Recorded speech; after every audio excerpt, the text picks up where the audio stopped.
Hey guys, y'all know that pocket doors are my thing. They are my jam. As cheesy as that is, they really are. In this particular situation, we thought about different ideas on how to accommodate a proper door. I purposely didn't give the option of a pocket door because one, I already told in two locations where this door would be proper, and I'm like, you know what? A third pocket door. We want to get this job done. I'm gonna let my customer tell me, which they did. But let's go over what the idea is that they did have. So the vanity is right here, and forgive me for not having enough lighting. The electrician was supposed to have that done already. But to the right, it would hit the vanity.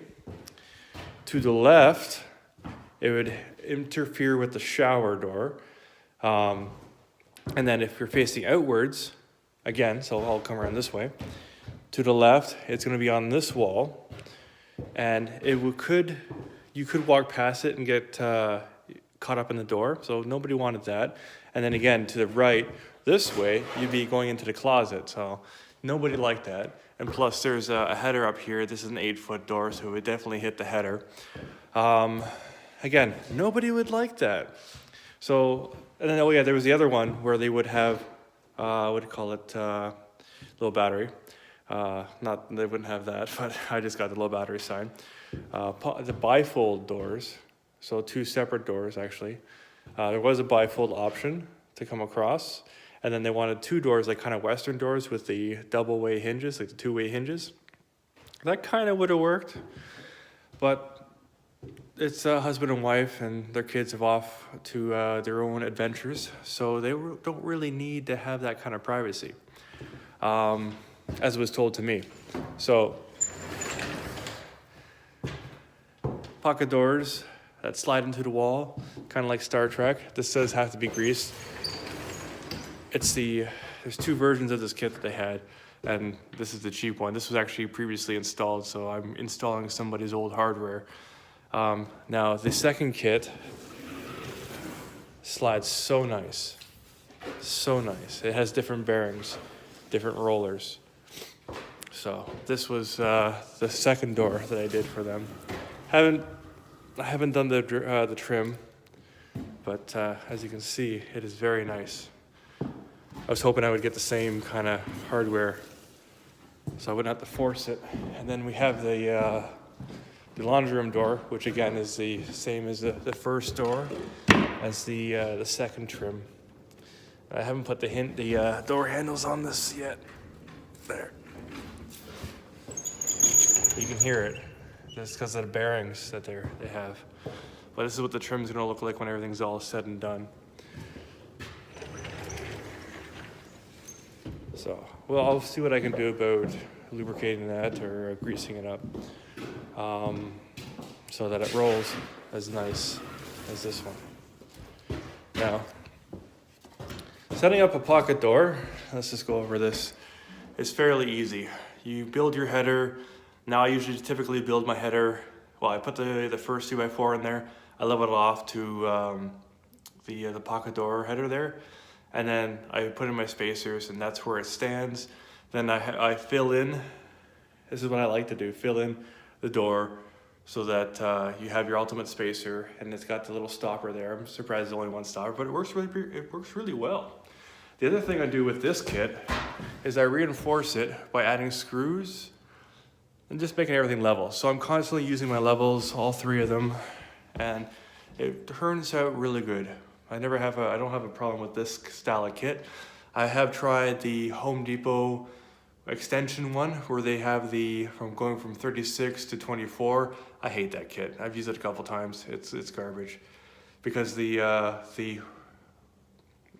framing rails, so to speak, in this case they're going the opposite way, but they extend out, so you have all that wood sliding in and out of it, and it just gets warped. This style will hold up because it's obviously steel, and I reinforce it with the screws here. And then the other kit that I get is from Lowe's, which I do like, and it's built per that door. So you don't have any issues with that whatsoever. The other thing I do is in the track itself, I actually use 3-inch screws. You'll see them up there. So I keep everything coming together really tight. This one, I was actually missing hardware, so that was the other reason why I use those 3-inch screws. And again, I always go keeping everything plumb, level, square, all the way down. Again, I had to use the 3/4 plywood to match the hardwood because hardwood's not installed yet, which it was already supposed to be. I was hoping it would be done. So now I'm just gonna go and throw some drywall on this and finish off the mudding and taping and whatnot, so that when the tiler gets here on Tuesday, he can do his thing. Because apparently I'm keeping him from finishing. So again, as I was saying before, it's good to mind your hardware, because this door slides beautifully. And this door, I actually have to force. So, and they're both from the same installer, same as in me, and same manufacturer. So all that being said, it's the bearings in the rollers that make the difference. So, this hasn't been greased or anything. Like, there's a huge difference there.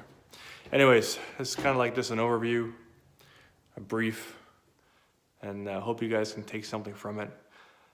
My crown molding turned out really well, actually, since I have you looking around. I left a note there for the crown molding guy, because this, well, for the guys that did all the dapping, I should say. I'm the crown molding guy. But everything turned out really well.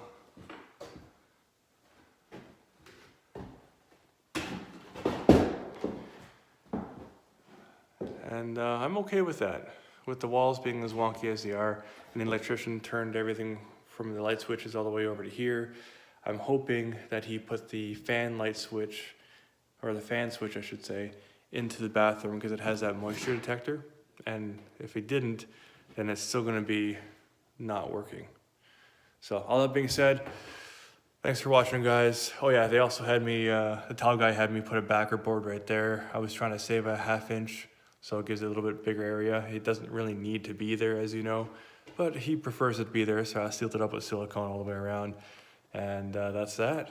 So pocket doors are awesome. They solve so many problems, and they're stylish, no matter what age. Thanks for watching.